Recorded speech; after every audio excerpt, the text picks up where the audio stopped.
Buenos días. Gracias a todos por su presencia en la presentación de este documento sobre los presupuestos generales del Estado para 2023. Me acompaña en la mesa Juan María Anín, vicepresidente del Círculo y presidente del Grupo de Trabajo de Economía y Unión Europea del Círculo de Empresarios, grupo que junto con el staff del Círculo ha elaborado este documento. Muchas gracias, Juan María, por tu trabajo y dedicación al Círculo.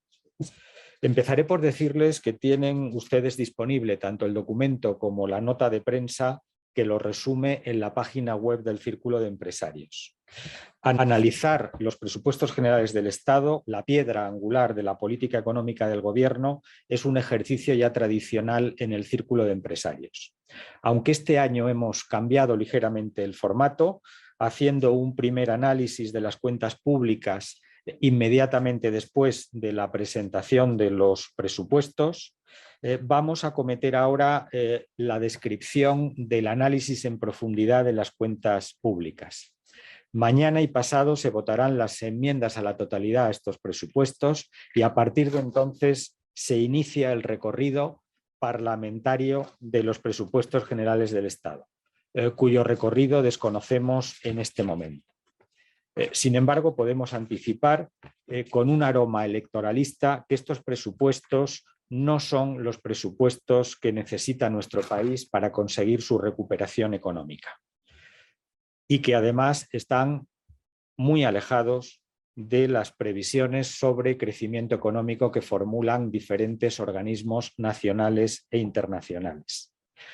Será Juan María Anín quien desgrane nuestra valoración sobre cada uno de los elementos que forman parte de los presupuestos y nos hablará también sobre el realismo de las previsiones económicas. Sin embargo, parece innegable que estos presupuestos ignoran una realidad económica absolutamente incierta que se vislumbra ya como algo que se va a producir tanto en el contexto de nuestro país como en el contexto de la Unión Europea. Cuando acabe su intervención, Juan María Anín, estaremos a su disposición para responder las preguntas que quieran hacernos, directamente en la sala o las que quieran formularnos telemáticamente. Por favor, les recuerdo que deben indicar su nombre y la organización a la que pertenecen. Gracias de nuevo a todos y cedo la palabra a Juan María Anín. Muchas gracias, presidente. Un año más este ejercicio presupuestario, lo cual ya por sí mismo son buenas noticias, ¿no? Buenos días, buenos días. Estaba saludando a las personas que nos acompañan en presencial. Siempre es una buena ocasión poder veros directamente en persona a todos, pero también, por supuesto, a todos los que nos estáis acompañando en un ejercicio online, también eficaz. Y efectivamente, recordar que tenéis un documento, es un documento en línea al que todos los años preparamos. Muchas gracias al equipo técnico del Círculo de Empresarios, María, Mercedes, que nos acompañan hoy aquí, y todas las demás personas que han intervenido. El documento está a vuestra disposición, pero inevitablemente y convenientemente, pues sí que creo que merecemos entre todos pues algunas opiniones sobre el contenido del mismo. Me gustaría empezar con el contexto, ¿no? El contexto en un ejercicio presupuestario pues, puede ser relativamente neutro en etapas de normalidad, pero probablemente si votáramos hoy, pues todos estaríamos de acuerdo en que el contexto es complicado, es difícil, es un contexto excepcional y en ese contexto macro en el que nos movemos, por lo tanto, con la incertidumbre que caracteriza el mismo, pues unos niveles de exigencia, de solidez, de presupuestos y si queréis incluso de acuerdo o de consenso respecto de un ejercicio presupuestario tan importante para lo que es el mundo económico y financiero del siguiente presupuesto entre todos los que estamos interesados en ellos, ¿no? Pues bien, sí ha habido consenso, sí ha habido cierto acuerdo, pero el acuerdo social en el que en estos momentos nos desenvolvemos es el de crítica unánime, ¿eh? lo cual pues, es muy interesante desde este punto de vista, porque cuando hay una coincidencia de opiniones críticas es que algo debese tener en cuenta, ¿no? Entonces, en ese consenso de crítica unánime que hemos leído y que viene tanto de instituciones del Estado, bien preparadas, bien definidas, con responsabilidades muy importantes, como desde el sector privado, lo que queremos llevar a la atención de todos como reflexión es que el punto de partida, como decía, es un elevado grado de incertidumbre económica nacional e internacional. La volatilidad de los mercados, lo estamos viendo todos los días, es importante. La depreciación del euro es un dato relevante. Las tensiones inflacionistas siguen ahí, por más que la decisión de provocar recesión, tanto en la economía americana como la europea, sea una decisión cabal y sensata de nuestros gobiernos, pero que no termina de aterrizar, son largas las causas que lo justifican. Y además, por si fuera poco, pues tenemos una circunstancia excepcional a la que no estamos acostumbrados, que es la situación geopolítica, ¿no? Para lo que en derecho romano recordábamos de buen padre de familia, que se decía así, o buen comerciante, pues ese entorno y la crítica unánime sobre el escenario macro que utilizan los presupuestos, pues exige la prudencia obligada, ¿no? Por supuesto, también en ese contexto temporal del año en el que se hacen los presupuestos, y todos estamos de acuerdo en qué difícil es hacer un ejercicio presupuestario en circunstancias tan excepcionales, es decir, esto no tiene nada de fácil y por lo tanto pues conviene hacerlo y se hace personas muy capacitadas, pero teniendo en cuenta también lo que piensan los demás. Hay un factor temporal que en nuestra opinión pesa mucho. Y el factor temporal que en nuestra opinión pesa mucho, en el que entraremos, es que a la vuelta de la esquina, en el ejercicio 24, y pensando que es lógico contemplar un escenario en el 23 de reversión de la situación inflacionaria en la que estamos, y por lo tanto entrando ya, gracias a las medidas que se están tomando, en una zona de más normalidad, en el 24 la corrección de la senda del déficit habrá que hacerla. Y habrá que hacerla porque lo querremos hacer colectivamente, o habrá que hacerla porque los mercados, que no son anónimos, es decir, el ahorro mundial, los inversores, exigirán que se haga. Y episodios de problemas con deuda soberana los hemos tenido, muy recientes, no españoles, por supuesto, pero sí en otros países, y episodios de liquidez que en ese entorno de incertidumbre son señales muy claras, otra vez, que no se deberían despreciar a la hora de confeccionar unos presupuestos prudentes, como decimos nosotros. ¿Qué pasa? Pues que el escenario de crecimiento, claramente, en el que están centrados los presupuestos para el año que viene, el Producto Interior Bruto se deteriora. Y hemos visto además que se deteriora rápido, es decir, hemos pasado de manejar números del 2,5 a manejar números del 0,7, que es la última de las publicaciones y previsiones de un instituto acreditado de reflexión y de pensamiento y de ejercicio macroeconómico, ¿no?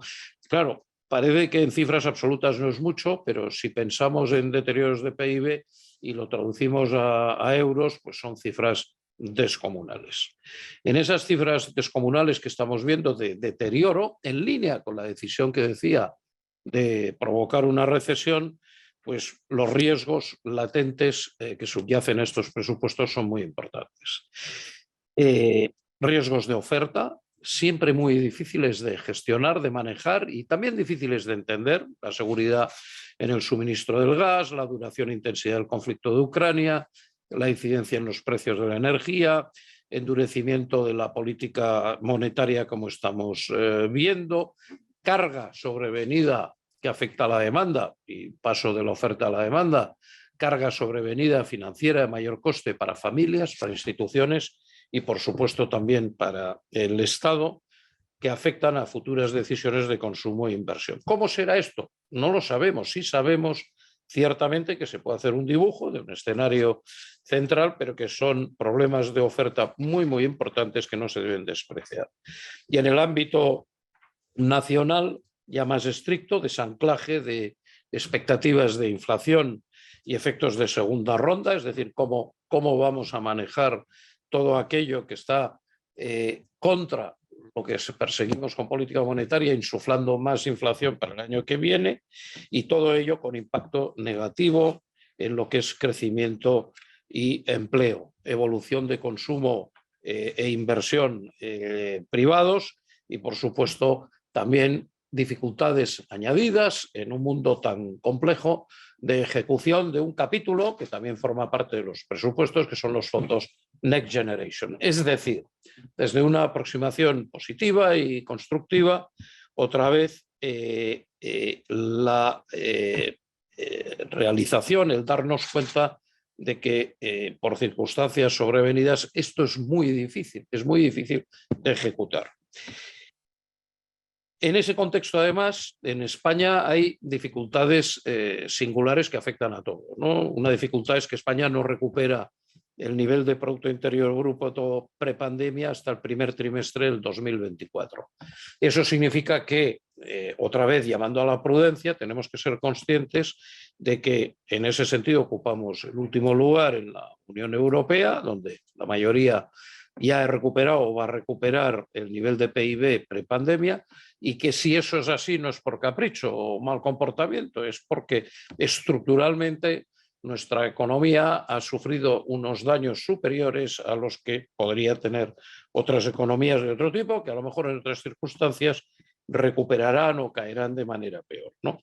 Y finalmente también hay que tener en cuenta en ese contexto, como he dicho en la introducción, que es cierto que la Comisión Europea ha extendido la activación de la cláusula general de salvaguardia para el 2023, pero una cosa es abrir la puerta a la excepcionalidad respecto a esta cláusula de salvaguardia y, por lo tanto, la necesaria, obligada reconducción de déficit y de volúmenes de deuda, y otra cosa es no recordar que sí es cierto que se flexibiliza, pero a la vez lo que se recomienda es que una política fiscal prudente, que es el primer punto en el que estamos incidiendo. Por lo tanto, sí hay flexibilidad para el 23, pero el recordatorio sean ustedes prudentes, ¿no?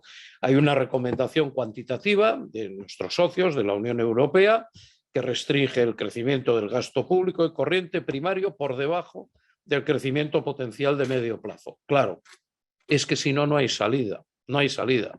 Y a nivel nacional y de gobierno, la IREF también, respecto a esta cláusula de escape, pues viene recomendando aprobar un plan de reequilibrio. ¿Por qué un plan de reequilibrio por una institución como la IREF? Porque estamos desequilibrados. ¿Qué pasa? Pues que el plan de reequilibrio no existe. Y no existe porque lo debemos desde octubre del 2020 y no se ha hecho. Estamos, por tanto, perdiendo, que es el siguiente punto, una gran oportunidad a la vista de la ejecución presupuestaria y del bonus fiscal que ha supuesto la inflación con una recaudación extraordinaria, una gran oportunidad en ese llamada a la prudencia y como componente de la prudencia de reconducir una situación de déficit global, de deuda y de déficit estructural con esa gran recaudación que se ha producido, ¿no?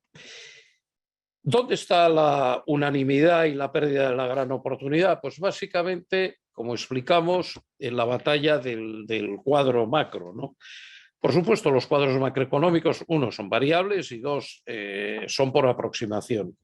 Pero en este caso, la madre de todas las batallas, que tiene una gran incidencia práctica en ese nuevo impuesto sobrevenido y que viene de no deflactar las tarifas en la imposición a la vista de una inflación galopante, pues viene de una coincidencia en lo que es el crecimiento del PIB prácticamente de todos los analistas, pero también una rara unanimidad en el sentido de que el deflactor del PIB se lee de una manera por parte del gobierno que prepara estos presupuestos y del resto de los analistas. Esto nos lleva, por lo tanto, a un crecimiento real del PIB una vez deflactado, cuando al deflactar, aunque coincidamos en inflación, pues estemos en desacuerdo, que va desde el 2,1, que es lo que utiliza este presupuesto como escenario macro de crecimiento sobre el que trabajar en ingresos y también gastos, al 0,7, que son las últimas previsiones. He dicho en la introducción que al final no se trata tanto de que si es el 2,1 o el 1,9, se trata de ¿nos movemos en la línea del 2 o nos movemos en la línea del 1? ¿Y cuál es la diferencia entre el 1 y el 2? Del 100%, del 100%. Y una diferencia del 100% en lo que es el análisis común, compartido, macro, de instituciones públicas y de instituciones privadas con respecto a lo que es el ejercicio presupuestario del gobierno, exige pues pensar sobre ello y, por lo tanto, ver si hay algo que se pueda corregir. ¿Qué es lo que debemos corregir? Y vuelvo a la gran oportunidad perdida en estos presupuestos. Pues una tendencia de corrección de un problema sobrevenido que desde la crisis del 2012 habíamos empezado a encauzar con mucho sacrificio por parte de todos, que es la senda del déficit y la senda de deuda sobre Producto Interior Bruto. No recordaros que en el 20, por circunstancias excepcionales, el déficit es del 10, en el 21 6,9, 22 5 y ahora pensamos en un déficit del 3,9. Es una corrección, es una corrección. ¿Es suficiente de cara al 24 en el momento en que estamos? Pensamos que no, ¿no? Claro, eso ha tenido una repercusión en deuda del 120% al 118 en el 21, 115-22 y 112 en el 23. ¿Es una corrección? Es una corrección, es un dato. ¿Es suficiente? ¿Estamos perdiendo una oportunidad? Pensamos que sí. Por lo tanto, en lo que es un ejercicio obligado de progresiva corrección del déficit y de la deuda, bien porque ojalá siempre fuera así, es una decisión propia, bien porque a nivel europeo se va a constituir en exigencia en el 24, pues tenemos que ser muy cuidadosos porque el mensaje que mandan estos presupuestos no es en absoluto de promover y fomentar esta corrección. Y sobre todo porque estamos encapsulando, como se ve en el documento que tenéis a vuestra disposición, déficits de tipo estructural que van a permanecer para siempre, solo corregibles con tremendo sacrificio o bien con aumentos de productividad que por el momento no vemos. Por lo tanto, el mensaje es que el aumento de la inflación ha favorecido el saldo de las administraciones públicas gracias a un dinamismo muy importante de las bases imponibles, pero es un efecto óptico que sí es cierto que ha provocado esta mayor recaudación y que, como siempre sucede, no necesariamente por haberse hecho la misma con el sacrificio extraordinario en términos de carga fiscal de familias y de empresas y de todo tipo de instituciones tiene que ser gastado, sino utilizado prudentemente. En cuanto a la descripción del proyecto de presupuestos, simplemente dos cifras. Insisto en que el documento está a vuestra disposición, el documento de presupuestos lo tenéis y en los comentarios del círculo al mismo. En cuanto a ingresos, pues nuestro comentario es que las cifras lo que reflejan es un aumento significativo de la presión fiscal. Los ingresos tributarios directos en VENA crecen un 7,7%, los indirectos crecen un 6,7% y los no tributarios bajan un 2,8%. Esto da un incremento de ingresos del 6%, pero detrás de la cifra del 6%, lo que realmente está ahí es ingresos tributarios directos 7,7%, indirectos 6,7%. ¿En qué contexto se produce esto? Y vuelvo al principio de la presentación. Pues se produce en un contexto de gran incertidumbre, donde la prudencia es exigible y donde claramente, como consecuencia de los efectos de la inflación, la carga que tienen que soportar en estos momentos empresas y familias y otro tipo de instituciones, o bien carga financiera o bien carga inflacionaria, es extraordinaria. Si a esa carga además se le añade una presión fiscal sobrevenida de esta magnitud, pues vamos a conducir la situación de los que pagamos impuestos, pues ciertamente a una situación extraordinariamente difícil. Suben los impuestos y además suben los costes para familias, empresas e instituciones. Si sube todo, ¿cómo se soporta esto? ¿Hasta dónde se llega? Porque además a esto también hay que añadir el incremento de los ingresos seguridad social, 10,6. Por lo tanto, apoyados en inflación, apoyados en una visión macro de crecimiento del PIB, donde unánimemente se piensa que esto no va a ser así, se proyecta un crecimiento de ingresos extraordinario que se añade en cuanto a volumen extraordinario de presión fiscal como una mochila sobre una carga que ya tenemos, desde luego, no sufrida o no soportada en los últimos años. Y ante este éxito de ingresos y estos crecimientos tan importantes de ingresos, ¿qué se hace? Un ejercicio de prudencia extraordinaria de cara al año que viene y al siguiente, empezando a corregir lo que necesariamente habrá que corregir. Pues no, señor. Suben los gastos un 10,7, suben los ingresos un 6, suben los gastos un 10,7, lo cual, frente a situaciones excepcionales que se entienden bien y que además desde el propio círculo de empresarios, a raíz del COVID o en situación inmediatamente posterior, siempre dijimos, claro que sí, hay que hacer este esfuerzo extraordinario entre todos. Ahora, con esa recaudación tan extraordinaria, con ese bonus fiscal por no deflactar las bases, lo que se hace es promover y fomentar un déficit superior. Déficit superior que habrá que corregir seguro en el futuro y déficit superior que además se consolida como estructural. Es decir, cómo arreglamos las cargas de profundidad en lo que es el funcionamiento de la economía española cuando en ese déficit una parte, el 35%, pues va a pensiones y remuneración de asalariados públicos.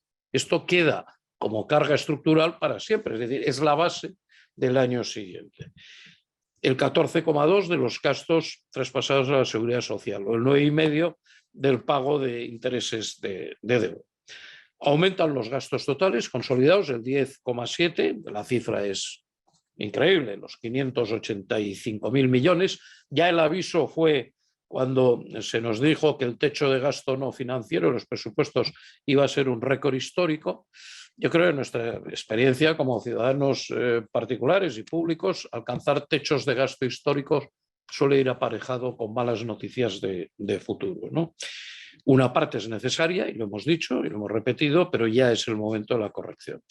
Estos gastos, por lo tanto, que continúan aumentando, lo hacen en todos los capítulos, y quiero recordar aquí que el servicio de la deuda vuelve a crecer un 3,6 hasta los 31.275 millones. Este es el servicio de la deuda que con la progresiva subida de tipos de interés que vamos viendo también está. Sube el nominal del PIB y parece que el peso en porcentaje del servicio de la deuda, 31.000 millones, pues va siendo más cómodo. Pero la cifra absoluta es la cifra absoluta. No debemos olvidar las cifras absolutas. Y eso no hace más que subir. Por lo tanto, ya, para concluir, las principales conclusiones desde el círculo y nuestra valoración de estos presupuestos. Uno, las previsiones del cuadro macro, y me repito, carecen de credibilidad y capacidad de generar confianza debido a esa opinión unánime que todos conocemos de instituciones, institutos privados y públicos órganos del Estado, ¿no? ¿Por qué? Porque la percepción es poco real de los riesgos latentes, y yo creo que todos casi físicamente percibimos bien los riesgos latentes, y porque se fía un aumento muy importante en la recaudación, donde siempre está la clave, es decir, los gastos son los gastos, si se lo quiere usted gastar y alguien le da dinero como deuda pública, se lo gastará, ¿no? Pero a la evolución de la inflación, ¿no? Y ahí es donde hay una gran diferencia entre la percepción del deflactor, otra vez, que lleva a crecimientos del PIB muy diferentes de los que prevé el gobierno. Pensamos que en ese contexto, y repetimos, conviene realizar una política fiscal prudente, con mucho rigor, compartida con el resto de los intervinientes y, por lo tanto, sin caer en la discrecionalidad. Nada mejor que apoyarse en la globalidad de los contribuyentes, de las instituciones públicas, privadas, y ver qué es lo que se opina afuera. Y también, por supuesto, estamos de acuerdo en que en esa situación hay que hilar fino, hay que hilar muy fino, y no solamente hay que entender medidas excepcionales para paliar efectos de la crisis, las más sociales que sean, sino ejecutarlas bien y no, por lo tanto, permitirnos la desatención con algo que es un recurso escaso por definición a todas aquellas partes de la sociedad que además forman parte del futuro, que exigen esas medidas excepcionales. Eso no se discute. Lo que se discute es la globalidad de las cifras y cómo se utilizan, ¿no? Aplicar una política fiscal efectiva. Todos los enfoques cortoplacistas y más en situaciones de crisis producen malos resultados y, por supuesto, no aplazar toda la gestión que desde el Círculo de Empresarios hemos reclamado, explicado y propuesto de mejorar la eficiencia en lo que es el gasto público. Esto en cuanto a las previsiones del cuadro macro y en cuanto a gastos. En cuanto a ingresos, ya lo hemos dicho, no nos parece prudente vincular ingresos adicionales explicados por factores coyunturales a financiar un mayor gasto permanente. Es decir, si a mí me viene a ver la inflación, no deflacto las tarifas, aumento la presión fiscal, pero la llevo a gastos que van a permanecer para siempre estructurales, estoy haciendo un descosido, un roto. Y ese roto, ya van 3 años de déficit estructural, el primero y el segundo se entienden mejor, en el tercero no se entiende tan bien porque toca empezar a corregir por esos ingresos excepcionales y esa mayor presión fiscal que hemos soportado hasta ahora, ¿no? Todo lo cual llega al nivel de deuda pública. Hemos repasado las cifras y hemos visto con satisfacción cómo en términos de porcentaje sobre el Producto Interior Bruto es cierto que la deuda desciende con el esfuerzo que se está haciendo por parte de todos a pesar de estas circunstancias y que va a descender más el año que viene. Pero si leemos atentamente, sin ninguna autocomplacencia, qué está sucediendo, qué ha sucedido en estos meses y qué puede suceder en los siguientes, pues llegaremos a la conclusión que los niveles de deuda soberana sobre PIB en los que estamos en estos momentos son en niveles ciertamente peligrosos, que en niveles incluso inferiores han desatado episodios de deuda, que la subida de tipos va a continuar hasta que no centremos la inflación en los términos en que se desean y que en ese contexto hemos visto cómo en algún episodio de deuda de todos conocidos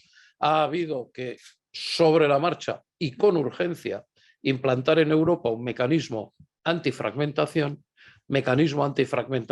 porque sí ya ha habido un toque de atención, no es una teoría para el año 24, o como en el Reino Unido hemos vuelto a ver algún episodio derivado de endeudamiento excesivo y muy vinculado a choques de liquidez. No estamos diciendo aquí que tenga que haber inmediatamente choques o problemas de liquidez, sí que hay un mecanismo antifragmentación que si se aplicará con dureza extrema porque es un mecanismo de reparto de sacrificios y cargas fiscales que solo se acepta con una contraprestación y en ese elevado nivel de deuda pública la contraprestación son reformas estructurales.